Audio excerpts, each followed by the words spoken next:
家好。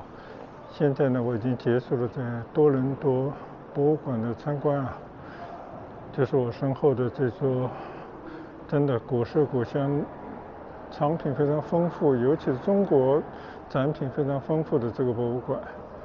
现在呢，我要离开这个博物馆，走上马路啊，走过多伦多大学，去和我女儿会合。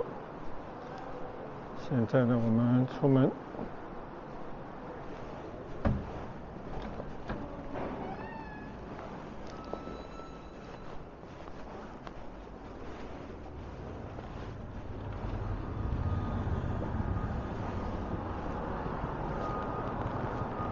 现在呢，已经走到了大街上了。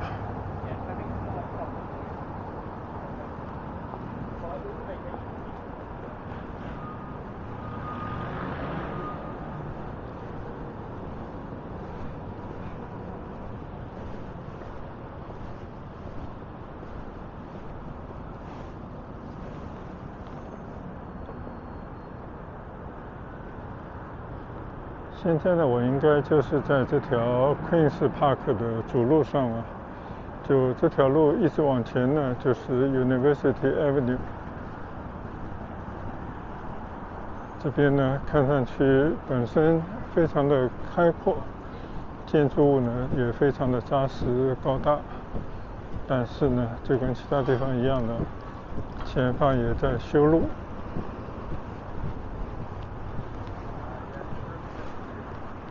好，我现在呢就从这条路啊，准备穿过多伦多大学的校园，去跟我的小孩会合，顺便呢再次领略一下多伦多大学校园的一些风景。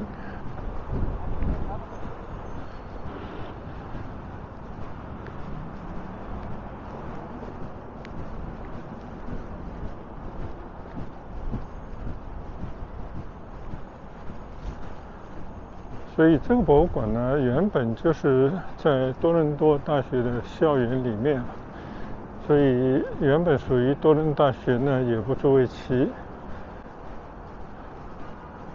这边呢还有一些很老的建筑物。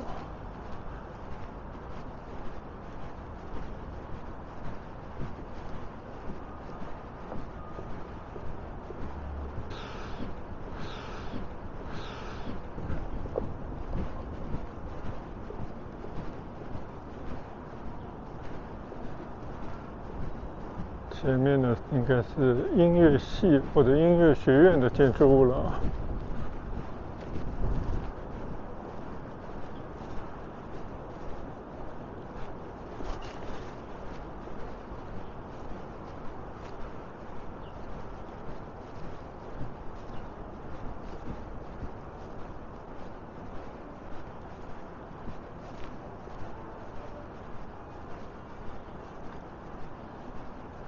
看到这个音乐系、音乐学院呢，就想到啊，那天在辛辛提纳也被我同学介绍，那边的大学有一个音乐系或者音乐学院呢非常有名，有很多中国的学生在那边学音乐。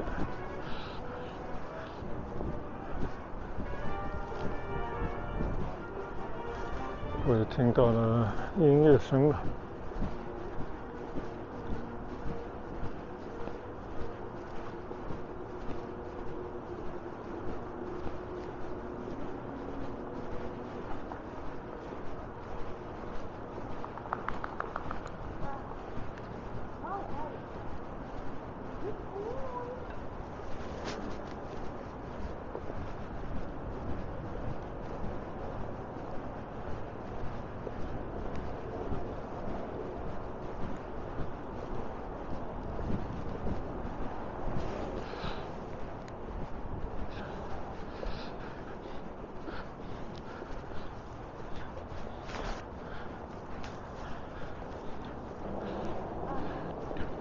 今天呢，有机会在多伦多博物馆啊，虽然付了29块钱啊，以前网上介绍是26块，想必呢门票也随着通货膨胀都在上涨。但是我觉得付一些钱到这么一个博物馆来看一看，非常值得。尤其呢是看到西方的历史的一种演进，虽然是粗线条的，倒是更多的呢是我们熟悉的中国各个朝代的一些文物啊，从先秦一直到唐宋到元明清，基本上都有罗列啊。而且呢，把中国的一些，比方说巨大的砖雕，甚至一个古墓，还有一个门楼啊，就这么搬了过来啊，觉得也是花费了很大的功夫。所以你如果单纯的说它就是为了掠夺而掠夺呢，恐怕也不完全够啊，应该还有很多其他的含义，比方说一种文化的征服，同时呢，说不定也有一些大家相互文化借鉴啊这样的意义所在。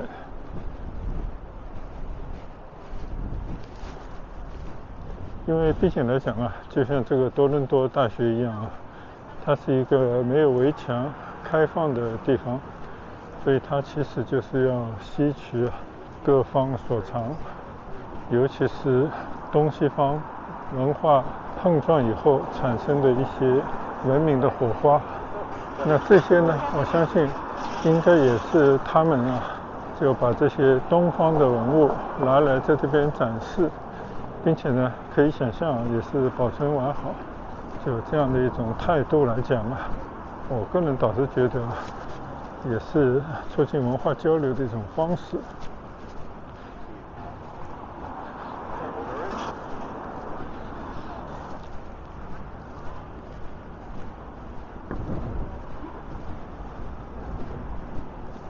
这边呢又到了一个 college 叫 Trinity， 你看啊，这个 college 我相信是很有年代感的一个 college， 但是我在这边看到很多亚洲面孔，相信很多是我们华人。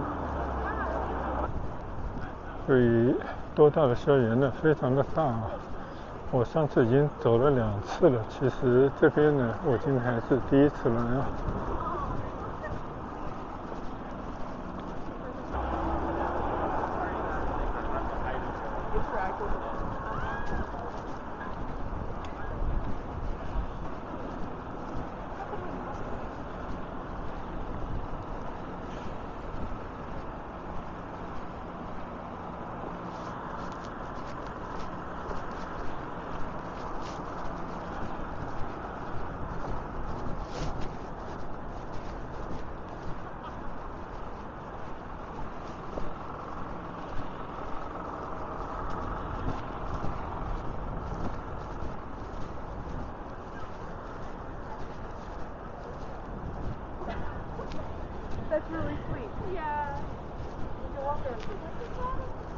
对面就是一个大钟楼，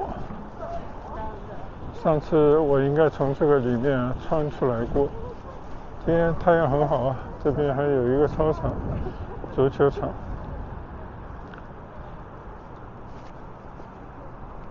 边上这些房子啊，你看它的基础打造得非常牢靠啊，这种巨大的石块砌成的基础，所以上面呢就可以自由发展。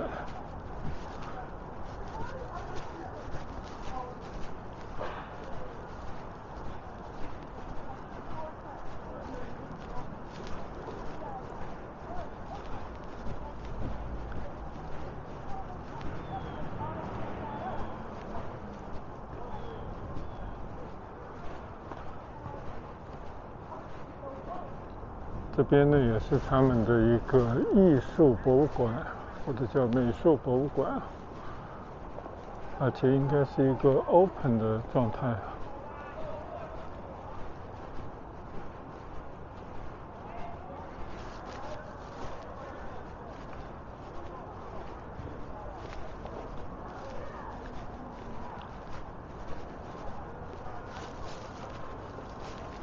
见到这样的大钟楼呢，就有一种走在英国的剑桥或者是牛津大学里面的这种感觉。这边呢有这个大钟楼的一个介绍，就是这么一个介绍啊。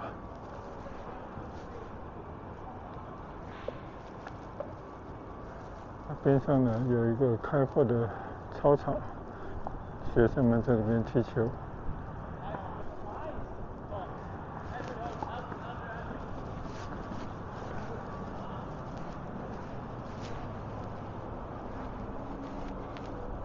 这个钟楼的拱门呢，里面是有很多的文字的介绍的，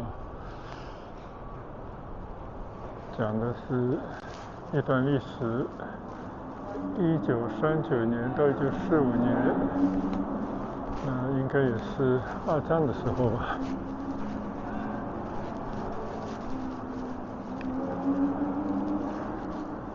估计也是纪念那些阵亡的将士们，建了这么一个纪念的塔形的钟楼。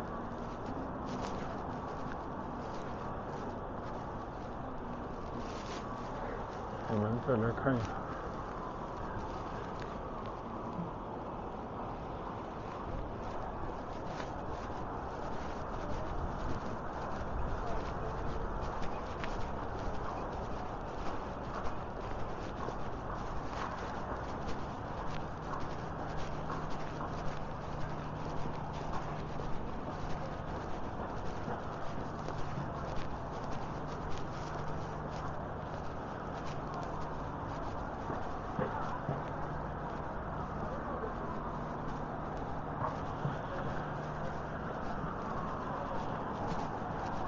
这边呢也是一座非常古老的建筑物。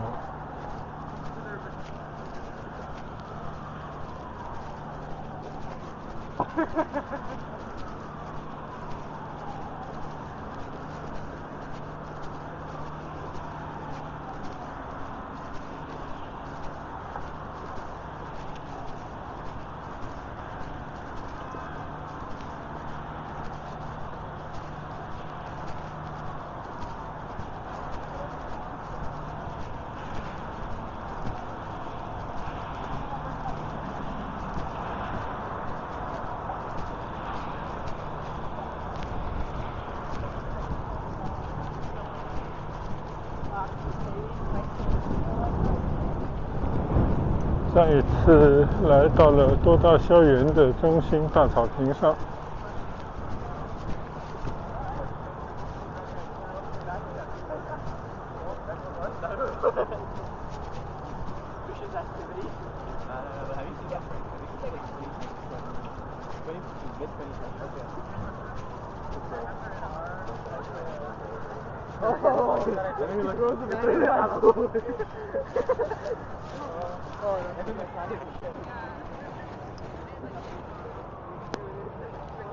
对面呢就是西安塔瓦。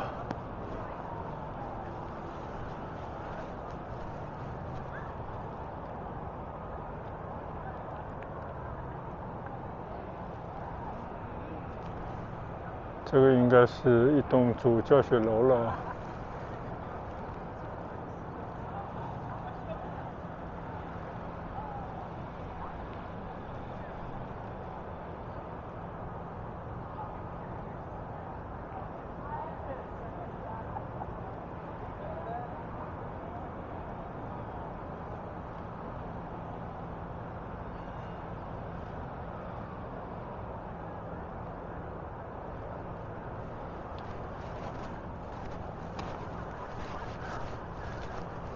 今天呢，我还刚巧戴着一顶我女儿送给我的多伦多大学的帽子，我觉得帽子还挺好的，所以刚好今天来到了多大的校园，觉得也是蛮应景的。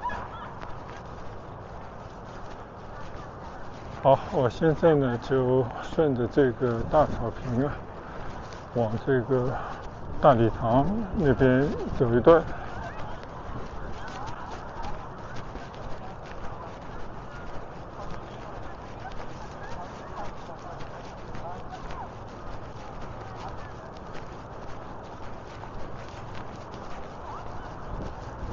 边上呢还是有很多的这些老建筑，包括前面那个圆顶的大礼堂应该都是蛮有年代感的建筑物。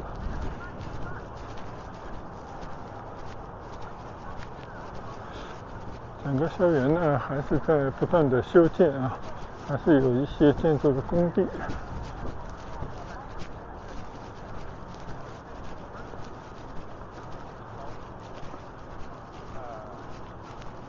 Already assumed that we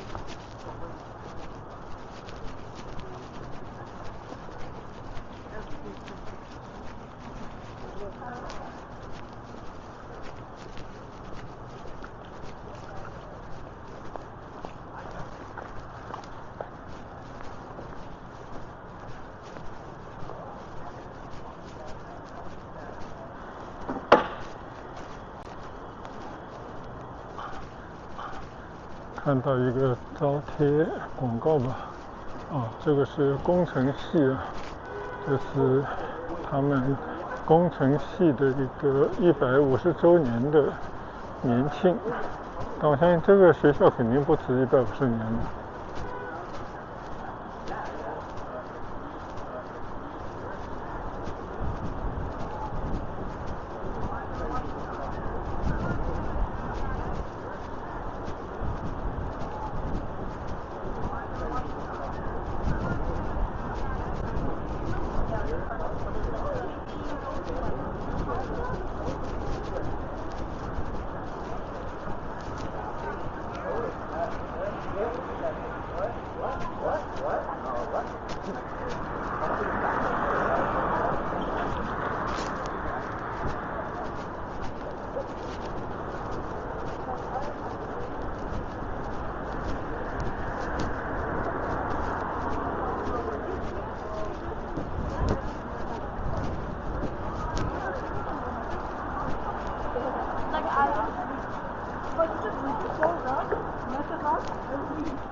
跨过校园的一个主街，这里看到有一个很大的烟囱，都不知道什么所在，不知道是不是学校的一个附属的发电厂，还是什么样的地方呢？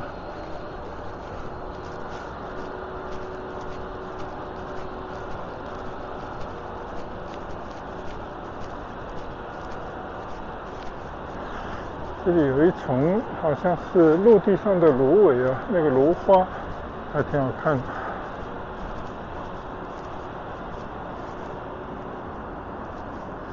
这边呢停车都是要缴费的啊，4块钱1个小时，大概是这么样一个费率。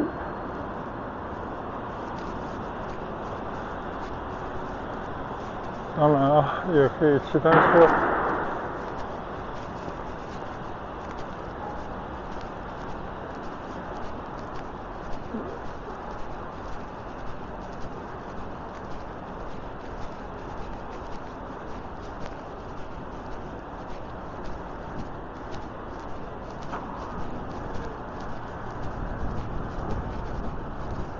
大部分人呢还是自己骑的脚踏车，你看就把这个脚踏车呢就锁在这样的一个柱子上啊。我觉得只要天气好，像今天天气也很好，气温不是很低啊，就很适合骑单车出行。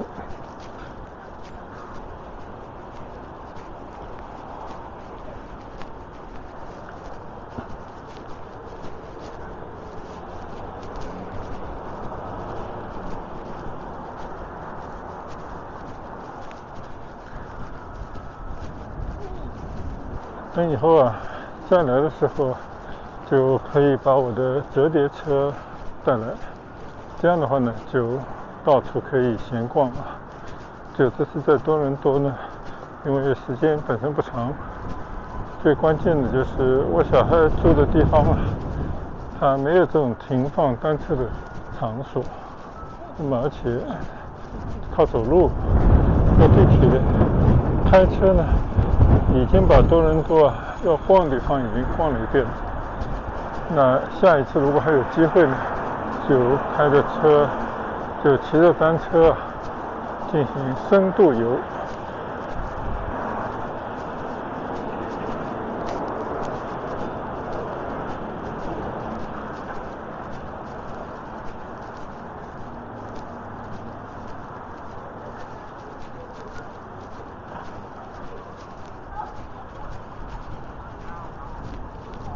现在呢，我已经来到了 Spadina 这条街啊，应该是多伦多大学校园的边上。这边呢，应该是他们的一个建筑学院，或者叫建筑系所在的地方。这栋大楼呢，感觉也是古色古香，又有古色古香的部分呢，后面呢又加建了一部分现代的建筑。我上次呢已经到里面去参观了一下，这座大楼叫圣 Denis Building， 它其实呢就应该是在多伦多大学的边上，或者是最靠西南的这个区域。前方来了一个 Streetcar 510号车啊，这个我还没坐过，我觉得挺有意思的。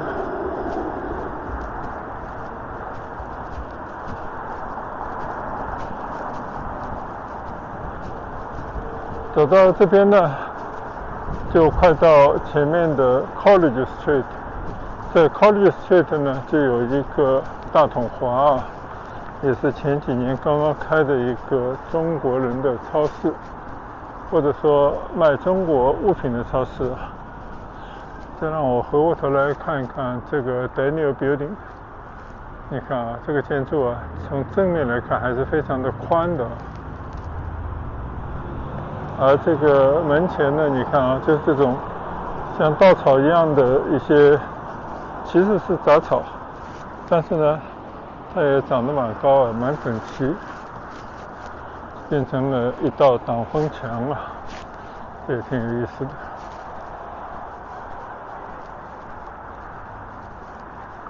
小姑娘在大楼前跳舞呢。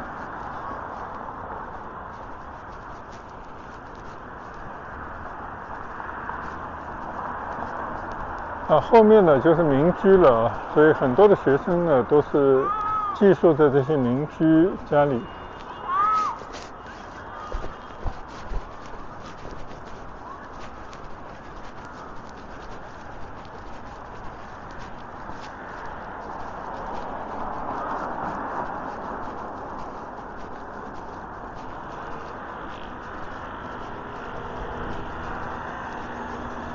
在多伦多呢不会迷路的，因为你在任何一条街只要看到前面这个 CN Tower 呢，你就知道是正南，它就是面向着多伦多湖的，就面向着安大略湖的，所以你只要看准了向南这个方向，你就知道自己在哪里。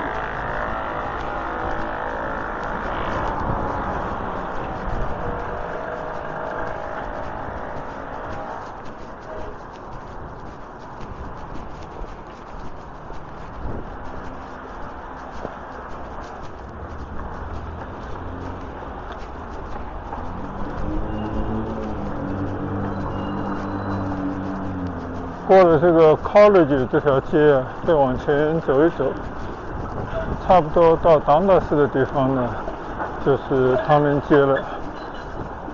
前些天呢，还在唐人街吃了一餐晚饭，就感觉呢，中国的这种餐馆非常的多，有很多的选择。多伦多的唐人街呢，要远胜于温哥华的唐人街。可能跟这边的整个城市的改造发展是有关的。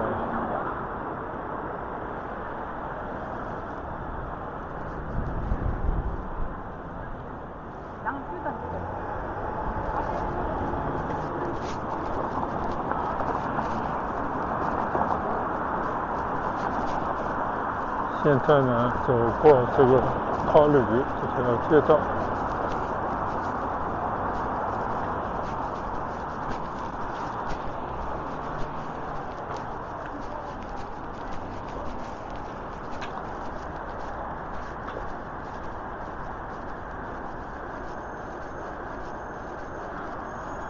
这个地方呢，就是一个上车点，正好这个车来了。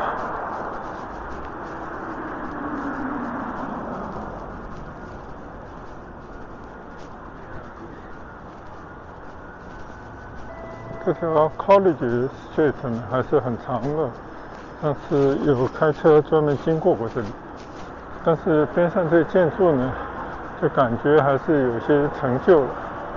但刚好呢，就是有很多的民居啊，他们就会匀出自己的一些套房、一些房间呢，就给学生们来住。所以很多学生呢，就会在这些民居里面啊，各住一个房间，大家共用一个客厅。